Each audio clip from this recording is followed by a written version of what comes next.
Your fantasy football playoffs are quickly approaching, and I believe that I found the 5 best running backs for the fantasy playoffs. I'd consider these guys must-haves for the fantasy postseason if you actually want to win your league because of both their roles and their fantasy schedules. That's very important. And it starts with Chuba Hubbard of the Carolina Panthers, who all season long has been an absolute stud for Carolina, and that once again continued this past week, despite the brutal matchup, despite people telling me, oh my God, how are you ranking Chuba Hubbard as a top 12 running back? He's taking on the Kansas City Chiefs. They're so good. And yes, their run defense is great, but the reason why I'm ranking him that highly is because this dude continues to produce, and the Panthers offense looks a lot better the past month with Bryce Young. 17 touches. You get the touchdown late in the game to get you there for 15 fantasy points. And believe it or not, 15 fantasy points is like one of his worst performances over the past 2 months. That's how consistent this guy has been. And the craziest part about all this was the day that Jonathan Brooks, the second-round rookie running back, the first running back taken in the 2024 NFL Draft, this was the day that he made his NFL debut. He made his season debut, and he comes out there and womp, womp, womp. He only sees 2 carries for 7 yards. Now, of course, he's coming off of a torn ACL that took him almost a year to recover from. He tore this ACL last November in Texas at college. So in my opinion, it seems like there might have been some underlying complications there. It's normally a 9-month recovery, especially for a young running back, but otherwise, or regardless, I should say, Chuba Hubbard comes out here, who recently just got paid, more on that in a second, and he plays 88% of the snaps. He says, Jonathan Brooks, I don't care about you at all. He says 89% he sees of the rush attempts in this game, 68% of the routes.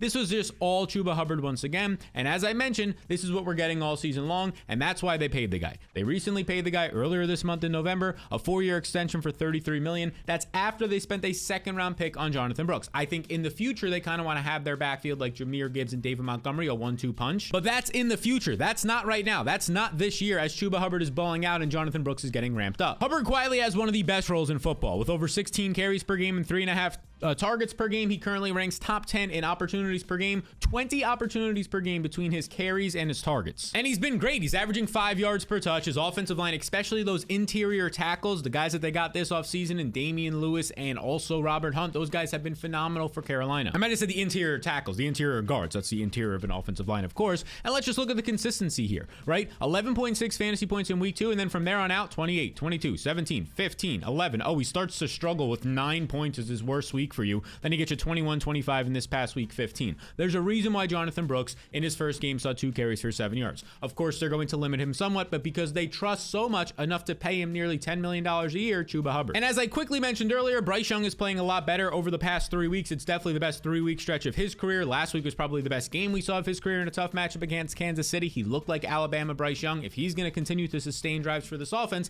that's going to be good down the stretch for Chuba Hubbard, who has a very juicy playoff schedule, and this is where things get interesting. Because let's just look at this schedule right here. Okay, not even counting the playoffs, like he's going to get a nice matchup against the Bucs this upcoming week, a bottom 5 to bottom 10 run defense, depending on the metrics that you look at in terms of tackling and overall yards given up. But let's look at the fantasy postseason. Okay, you get a matchup against the Cowboys here December 15th. That's the first week of the fantasy postseason. The Cowboys currently allow the second most rushing yards per play and rank 30th in tackling. Next up, you get the Cardinals in week 15. The Cardinals currently allow the 6th most rushing efficiency to opposing running backs and rank 20th overall in run defense according to PFF. So you get the Cowboys week 15, you get the Cardinals week 16, and then in week 17, he gets the Bucs again, who allow the 5th most rushing yards per play, who rank 29th in tackling and 26th in overall run defense. This is one of the 5 best schedules rest of season for a workhorse running back in Chuba Hubbard. He is a must-have league winner. And so is Tony Pollard of the Tennessee Titans, who is like eerily similar to the situation that we're seeing for Chuba Hubbard right now. Like, let's discuss Tony Pollard, who has had a really good role this season. This past week, he sees 94% of the snaps, a season high, 77% of the overall team rush attempts. And if you take out the quarterback runs in this game, he saw 85% of the backfield carries, also a season high in usage for Pollard, with Tajay Spears out once again this year with a concussion. That elite production led to another monster game for Pollard, where this guy just continues to handle heavy workloads. Remember in Cowboys, everybody was saying with Dallas, oh, he can't handle big workloads, he gets hurt. 27 carries, or 27 opportunities in this one. He's over 120 total yards, a touchdown, 25 fantasy points in a matchup against Houston that you can definitely run on Houston this year, a bottom 10 run defense. Pollard once again gets it done without Tajay Spears, and this has kind of been the case all season long. Because as you can see right here, Ryan Heath on Twitter, he says, in 4 games without Tajay Spears this season, Tony Pollard is now averaging 100 yards per game. That's 3rd in the NFL. 13.2% target share. That's an elite target share for running backs, 8th in the NFL, and nearly 20 weighted opportunities per game. That is 3rd in the NFL. He literally is a top 5 overall usage back, definitely a top 5 fantasy back. Now, of course, Tajay Spears could return in a week from this concussion, but all season long, it's been Tony Pollard's role. There were some murmurs remembers like back in week 10 that Spears was seeing a larger role, but that's only because Pollard in that game left for like 2 to 3 drives with an ankle issue, turned out to not be a major thing, and then Pollard came back in and got his normal role. So that's just like a little blimp that people are focusing on. I don't think Spears is having a big role in this offense. Because why would he when Pollard is proving to be both durable in the running and receiving game and also productive? So much so that this undersized back, some people like to call him, even though he's 210 pounds, not undersized at all, is earning 16 carries per game, 4 targets per game, top 10 in the NFL. Very similar, like I said earlier, with Chuba Hubbard. He's earning 20 opportunities per game. You look at the game logs in terms of Chuba Hubbard being very consistent. Tony Pollard, very consistent as well. Starts the season off with 18 points, 15, 18. Oh, 18. Then he starts to get a slump where he's only getting you 9 points like Chuba Hubbard, goes right back to these 15, 18, 10, and then this past week, another 25-point day for you. He's been highly impressive. He's been underrated in my opinion, and moving forward now, things are looking good. Similar to Hubbard, he also has a young quarterback, a second-year quarterback in Will Levis, playing a lot better the past week or two of the season. Really the last 3 weeks of the season, if we look at these metrics here, completing 18 of 24 passes this past week, 278 yards, had a big catch and run touchdown to the tight end, Chigakonkwo, on his only target in this game. 2 touchdowns. He had a terrible pick 6. That's just kind of the Will Levis experience right now. He's like mini Jameis Winston in some regards, but Will Levis these last 3 weeks, more accurate, more efficiency downfield passing, keeping the drives going, which helps the running backs in Pollard. And what really helps the running backs in Pollard so much is this right here. Okay, this matchup against the Commanders coming up is nice. The Jaguars coming up is nice. So like overall rest of season schedule is great, but then we get to the fantasy postseason. In week 15, you get the Bengals, a Bengals team that allows the 7th most rushing efficiency this season. They rank bottom 10 in tackling. Then in week 16, you get the Colts. The Colts this year allow the 5th most rushing yards per play, not per game, per play. So efficiency wise, it's good, and also allow the most runs of 10 plus yards. And then he gets the Jaguars once again in the fantasy championship. Sure, he has to go on the road in this one. I still assume that he's going to be a favorite in this game unless Trevor Lawrence comes back and the offense starts looking great. The Jaguar this season allow the 6th most rushing touchdowns, 5th most explosive runs, and the 7th most yards per game rushing. This is a top 5 schedule for Tony Pollard moving forward. For a workhorse back like Chuba Hubbard, he's a must-have league winner. Hey guys, just a quick pause in the video here to tell you about something pretty exciting, and that's our new fantasy blueprint sponsor, Vivid Picks. Because if you love fantasy sports or just enjoying making predictions and plays as much as I do, this app is for you. Because Vivid Picks makes it easy to get in on the action, especially if some of your fantasy teams are now eliminated from contention. All you do is pick players, make your predictions, and then watch the games unfold. It's that simple. They have a couple of game modes. They have the versus mode, and then they have the more or less. That's my favorite mode. You just choose more or less on yardage. Touchdowns, I think it's the one that you'll probably like the most too. And I actually recently took a play for Thanksgiving Day. If you're watching this after Thanksgiving, well, they have a ton of plays for the Sunday slate, a bunch of different sports as well, but I took Tyreek Hill to score a touchdown. He scored now, I believe, in 2 or 3 out of his last 4 games with Tua, and then Malik Neighbors to score a touchdown. Hasn't scored in a month, but faces a bottom 5 Cowboys secondary that allows the 2nd most production to wide receivers. Neighbors earning at least 9 targets in 4 straight games. I like his ability here to get the ball downfield with this offense in a good matchup and to find the end zone. So that's an example of a play I took, and you can copy that exact same entry, and if you're brand new to Vivid Picks, you'll get a free deposit bonus up to $250. So if you're ready to take advantage of this deposit bonus, download the Vivid Picks app now and use code SAL to start playing today. Big thanks to Vivid Picks for sponsoring this video and the fantasy blueprint. Now let's get back into it. And we'll get back into it with Rico Dowdle, who, look, the only reason why this guy isn't higher up on this list, he's number 3, right? The only reason why he's not number 2 and number 1 is because of course, the offensive environment. Cooper Rush, maybe it'll be Trey Lance moving forward, and that gives me some pause. But all season long, 3 or 4 different times this year, Mike McCarthy, the Cowboys head coach, has said, of course, Rico Dowdle's our workhorse. He has to get more touches. And we've seen small glimpses of it, but never as much as we just saw this past week. An example of the small glimpses in week 11 was this right here. He sees 10 carries compared to everybody else on the team. This was great, but the overall offensive environment was bad. He didn't come through. Then in week 12, this is what we get. We get a 19 carry game. Including his receptions, we get 22 total touches, 98 total yards, which is great for a running back in today's day and age, and a nice matchup against Washington. Only gets you 12 fantasy points because he loses a fumble in this one, loses 2 points there, doesn't find the end zone, but overall this usage was strong. Just how strong? Rico Dowdle came out here and saw a season high 64% of the snaps, saw 70% of the team rush attempts. If you take out the wide receiver end arounds and the quarterback runs in this game, Dowdle, according to Ryan Heath, saw 86% of the backfield carries. That was his highest in a game this season, and now he's had at least a 9% target share over each of the last 4 games. A 9% target share is terrible for a wide receiver. It's well below average for a tight end, but for running backs, it's above average, if not great, whenever you hit that 10% plus mark. And here's the thing, moving forward, the rest of the season, the playoffs schedule we'll get into, but as soon as this week on Thanksgiving, maybe you're watching this Thanksgiving Day, even if Thanksgiving's already happened, Rico Dowdle is a great rest of season player because look at this. He's a 4-point favorite. The Cowboys, who have been this bad, yes, they just beat the Commanders, but overall the offenses look so bad, they're 4-point favorites because that's how bad the Giants are. At home on Thanksgiving in a nice matchup against the Giants, who allow the most rushing yards per play this year,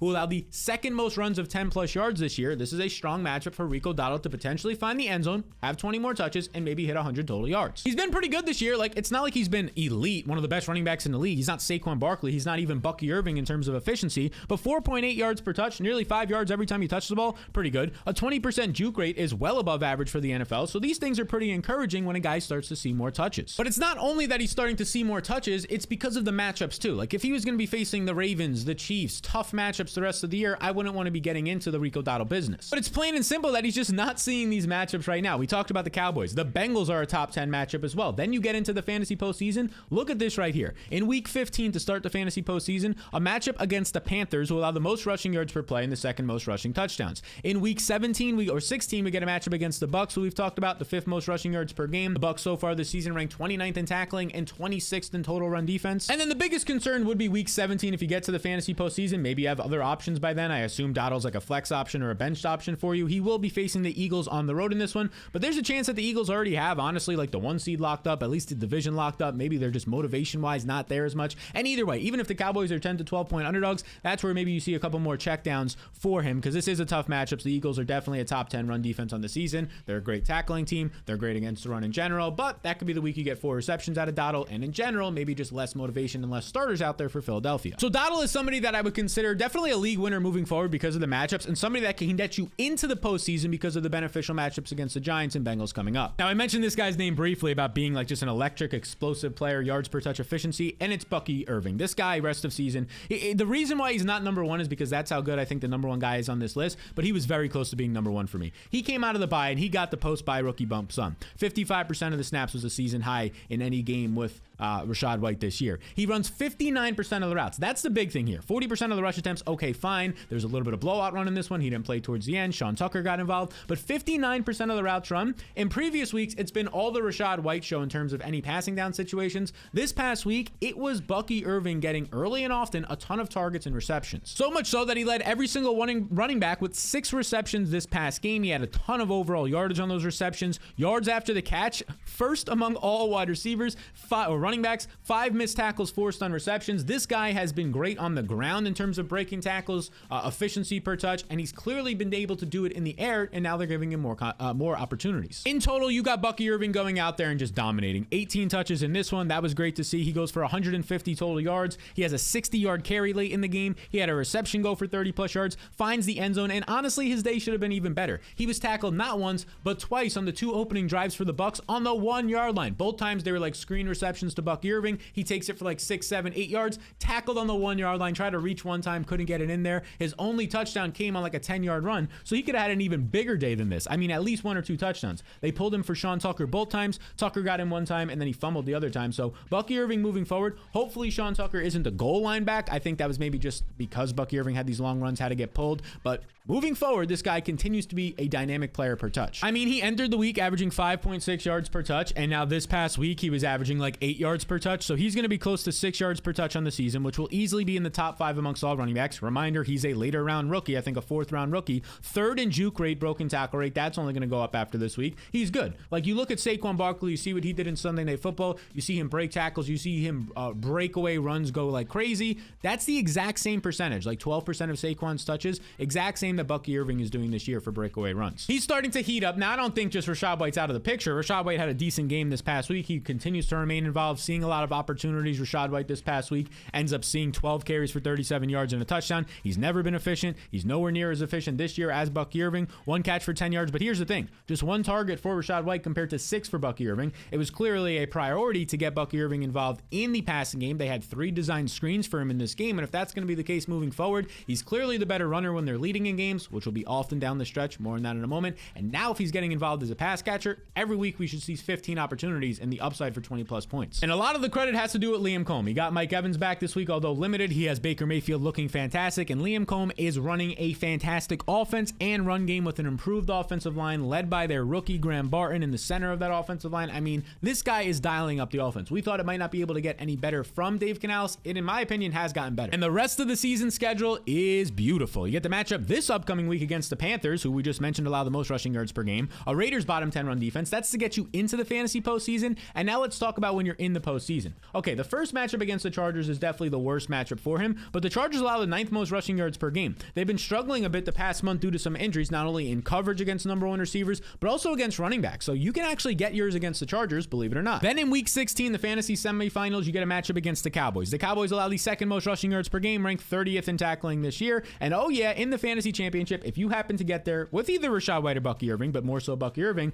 you get the Panthers. And like I said earlier, the Panthers currently allow the most rushing yards per game and the 2nd most rushing touchdowns this year. And when I'm looking at the schedule, I believe the Bucs are going to be favorites definitely against the Cowboys and definitely at home against the Panthers. So they should be like 6+ point favorites. It leads to really nice upside for Bucky Irving to see 15 to 20 touches. Matchup against the Chargers, they might be underdogs, 3-point underdogs or so in this one, but I still think it'll be a neutral game script for at least a dozen carries for Bucky and potentially a couple of receptions. Now, quickly before we keep going, if you want access to my weekly start sit tool, they're my projections and rankings for every single position. I go all the way down to like 100+ receivers, 60 running backs, 40 tight ends and quarterbacks and all that. You can check out right here in my fantasy blueprint. You just click get access. You follow the 2 simple steps on that screen to join 21,000 others who currently have access. It's risk-free, a one-time payment of $10. You don't make your fantasy playoffs, you get it right back. You can scan the QR code if you want to join and get in on the fantasy blueprint to help you make your playoff push and then into your fantasy playoffs. I get like thousands of questions every single day. Starters hit this guy. I can't answer them all, so I made that tool to help you with it. Now, before we get into the number 1 running back that I think is going to be the biggest must-have league winner for the fantasy postseason, I want to give an honorable mention to the Raiders backfield. Now, there's a lot of things that have to go down here. Of course, this past week, Alexander Mattison and Zamir White were out. We have to see their status moving forward rest of season. Amir Abdullah got the start this past week, and man, oh man, did he command the backfield right here.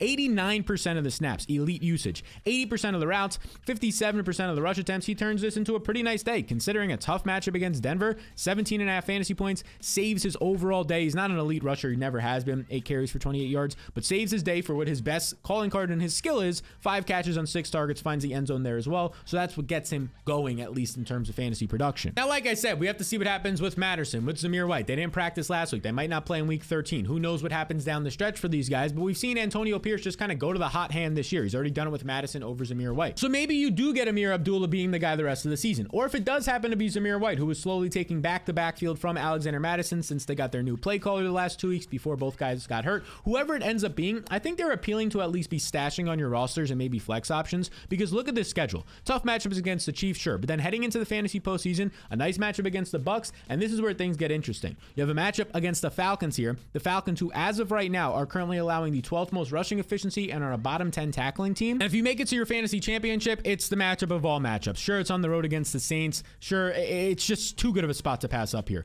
This is a bottom 5 tackling team. They rank dead last in run defense. They allow the 2nd most rushing yards per play this year. Whoever is the lead back at that time, I don't even care if it's Alexander Mattison. You're probably getting 15 touches. You're probably getting nearly 5 yards per touch with touchdown upside against the Saints. I'm not saying they're a league winner in terms of in your RB2 spot. That's why they're an honorable mention here, but they are a nice flex option. That's how good this Raiders postseason schedule is. All right, enough of that though. Let's get to the number 1 running back, and this man's name is James Conner, who in my opinion is the most underrated running back in fantasy football the past 3 seasons. All 3 seasons he has been with the Cardinals during that time. He's finished as a top 12 running back in the first 2 seasons, and he's on his way to do it again this year. Conner very quietly this season is averaging over 5 yards per touch. He ranks number 1 in broken tackle rate and number 1 in total broken tackles. The dude is breaking 7 tackles per game. He's been insane this year despite being a somewhat older running back. And this has all led to a very strong role. According to Player Profiler, 16 carries per game, 3 targets per game. That's 19 opportunities per game, which ranks right around the top 12 running backs on the year. He's getting all the red zone work for this team. He's getting involved in the passing game. This is his backfield. And it's just led to extremely consistent performances. We've shown you for guys like Chuba Hubbard and Tony Pollard. Look at how consistent this has been. 19 points, 19. 18 points, 14. Okay, you get a stinker of 6 points, and then he just goes on a tear here. 17, 15, 15, and 22. A constant top 20 back, a top 12 back on the season. He's coming off of another week where he saw strong usage, 68% of the snaps out of the bye week, 54% of the rush attempts, 65% of the routes. It's all status quo. The one thing you might be concerned with is that in week 12, he did not have a good fantasy production day, or at least as good of one as you would hope. It wasn't absolutely terrible. I mean, the 7 carries for 8 yards is atrocious against Seattle here, who has looked to be a better run defense as of late, but 10 fantasy points points because he's able to catch all 5 targets for 41 yards in this game. Overall, in this matchup, you actually saw Trey Benson, the backup rookie running back, who is a very good stash. We talked about him in our recent mustache running backs video. He had more rushing yards, but it's not like he had 50 or 60 or 100 rushing yards. He only had like 17 rushing yards. It was a tough day on the ground for the Cardinals last week, but still, Trey Benson makes him a really good stash because of the rest of the season schedule we're about to show you. But James Conner continues to get the touches, continues to break tackles and create on his own, and now he has a good matchup in a good offense. I mean, just look at this rest of season schedule for him. You're going to get a matchup against the Vikings. That's tough, but that's not the fantasy postseason. Another matchup against the Seahawks, as we just saw, that's tough. But we're talking about the fantasy postseason here, where it's going to start in week 15 against the Patriots, who, as of right now, they rank bottom 10 overall in defending the run. Conner is at home for this one. He should be at least, I believe, a 3 to 6 plus point favorite. He should be seeing 15 to 20 touches. Then it's the great matchup against the Panthers, who we've already mentioned in this video multiple times, allow the most rushing yards per game, second most rushing TDs, and the Rams defensive line is the one after that. The Rams defensive line has been somewhat improving because they've been getting healthier this year, but as we just saw, Saquon Barkley dominated them for like 250 yards and multiple touchdowns last week, a ton of explosive plays. James Conner himself earlier this year went for 124 total yards on 22 touches. So that fantasy championship match in week 17 is beautiful for James Conner. I believe he has the best fantasy postseason schedule amongst any running back. He's a good enough running back and talented enough running back, averaging over 5 yards per touch, breaking tackles, and a good offense, that he deserves to be the #1 must-have league-winning running back for all of fantasy football down the stretch. So those have been the running backs that you need to have on your team if you actually want to win your fantasy league this year, outside of the obvious names like Saquon Barkley and Bijan Robinson and Breece Hall. Now, if you want to see the wide receiver version of this video, that will be out later this week on Wednesday. Maybe it's already out. It'll pop up right here. Otherwise, the running back ads and wide receiver ads for this week, the overall waiver wire ads, it's the best waiver wire week in 5 or 6 weeks. Even if your waiver's already cleared, check out this video here to see if anybody else is available on your waivers. Thank you for tuning into this one. I appreciate you all. Before you go, if you have not yet already, hit the subscribe button, and I'll see you all in the next one.